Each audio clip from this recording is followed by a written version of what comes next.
इस मासूम बच्चे को देखिए और हमारे साथ लौकुश है, लौकुश को देखिए। इन दोनों लोगों की कहानी आलोक मौर्य और ज्योति मौर्य की तरह है। वही आलोक और ज्योति मौर्य जो इन दिनों काफी चर्चाओं में है।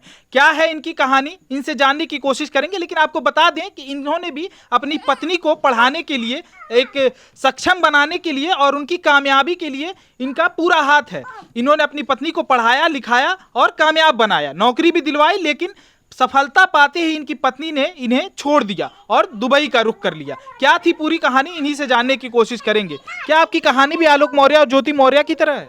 जी सर, जैसे 2018 में हमारी शादी हुई तो जो वो आई हमारे घर पे, तो कह रही थी कि सर जी हम एमए करके आए हैं, हम 50% हाथ से विकलांग हैं, तो फ्यूचर में बीएड कर लेंगे तो फ्यूचर में उसका बेनिफिट मिल जाएगा।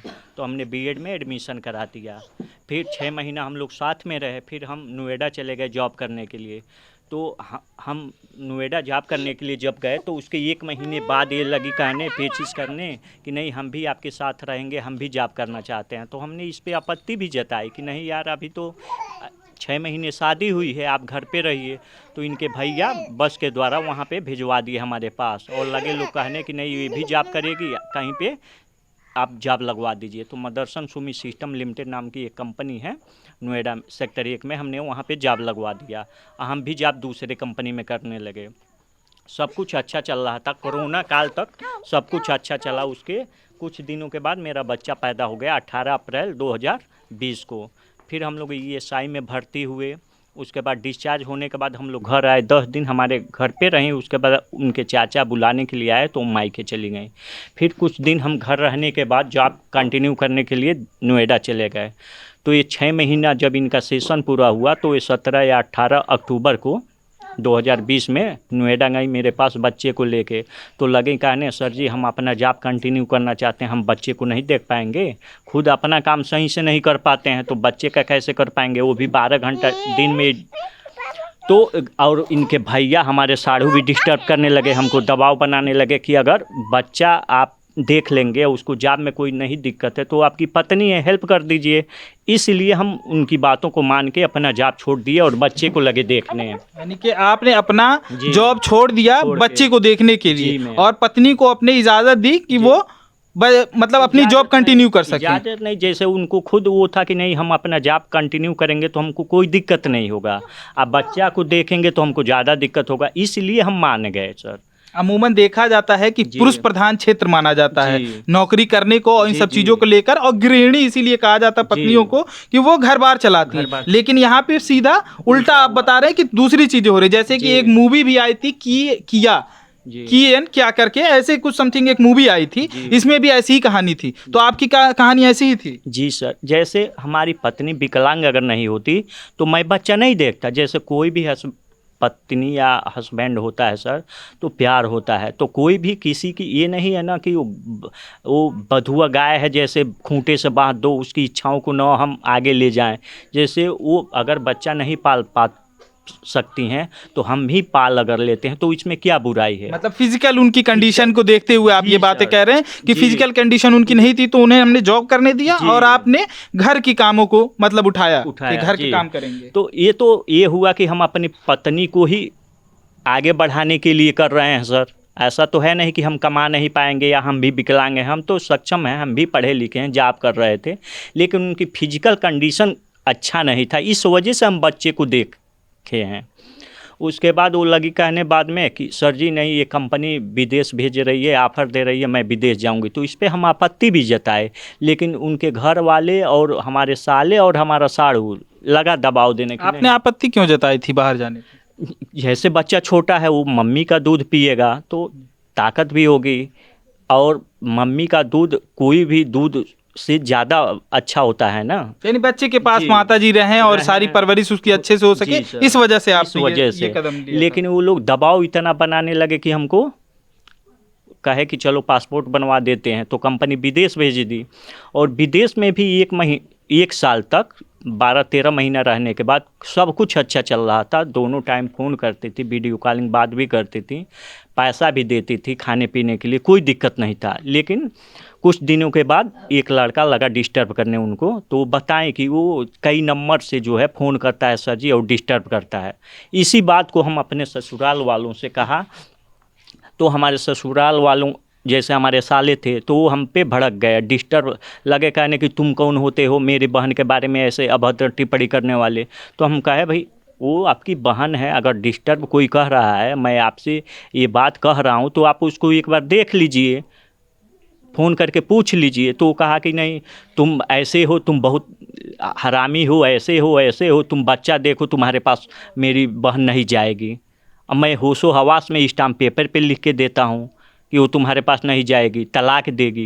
महज इतनी सी बात कि जी। उनकी बहन ही परेशान थी जी। और वो बात आपने उनसे कही कि उनको परेशान किया जा रहा है। जी। इस पे उन्होंने इतना बड़ा स्टेप ले लिया, इतनी जी। बड़ी बात कह दी जी। कि आपको वो करनी है। दूसरा कोई कारण नहीं था? दूसरा कोई कारण, यही कारण है सर। और लड़का भी लगा मेरे पे कॉल करने, मुझे भी धमकाने डरवाने की, मतलब तुम मेडिटेशन करो, तुम जॉब करो, ऐसे। तो मैंने बताया, फिर वो पता नहीं क्या हुआ अच्छा, कि उस दौरान आपने जॉब छोड़ दी थी? जॉब तो मैं 3 साल से छोड़ा हुआ हूँ। बच्चा जब पैदा हुआ उसके 1 महीने कोरोना काल से ही जॉब छूटा हुआ था। लेकिन जब हम यहाँ पे आए थे उसके बाद गए कंटिन्यू करने, फिर मेरी पत्नी जॉब छोड़वा दी कि बच्चे को देखिए, फिजिकल कंडीशन अच्छा नहीं है।